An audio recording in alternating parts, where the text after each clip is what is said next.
Hi friends, welcome back to my channel Dimple baby YouTube channel. ఈరోజు అయితే నేను మీకు సగ్గుబియ్యంతో పాయసం ఏ విధంగా చేసుకోవాలో చూపిస్తున్నాను. వచ్చండి.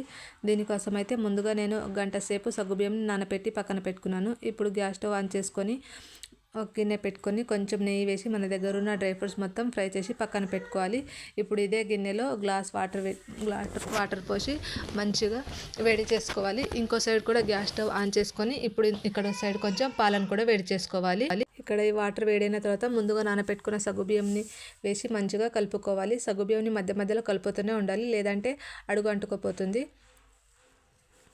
చూసారా, నేను ఏ విధంగా అయితే కలుపుకుంటున్నానో అదే విధంగా కలుపుకోండి. మీలో ఎవరైనా నా ఛానల్ని ఫస్ట్ టైం చూస్తున్నట్లయితే ప్లీజ్ సబ్స్క్రైబ్ చేసుకోండి, ఒక లైక్ ఇవ్వండి, మీ ఫ్రెండ్స్ అండ్ ఫ్యామిలీకి షేర్ చేయండి. సగ్గుబియ్యం మంచిగా ఉడికిన తర్వాత మనం దీంట్లోనే మన రుచికి సరిపడా షుగర్ని కూడా యాడ్ చేసుకోవాలి. షుగర్ కూడా యాడ్ చేసుకున్న తర్వాత ఇంకొకసారి మంచిగా కలుపుకోవాలండి. మధ్య మధ్యలో కలుపుతూనే ఉండాలి. ఇప్పుడు పాలు కూడా వేడైన తర్వాత గ్యాస్ స్టవ్ ఆఫ్ చేసుకుందాం. ఇప్పుడు మనకు సగ్గుబియ్యం కూడా మంచిగా ఉడికిపోయిందండి.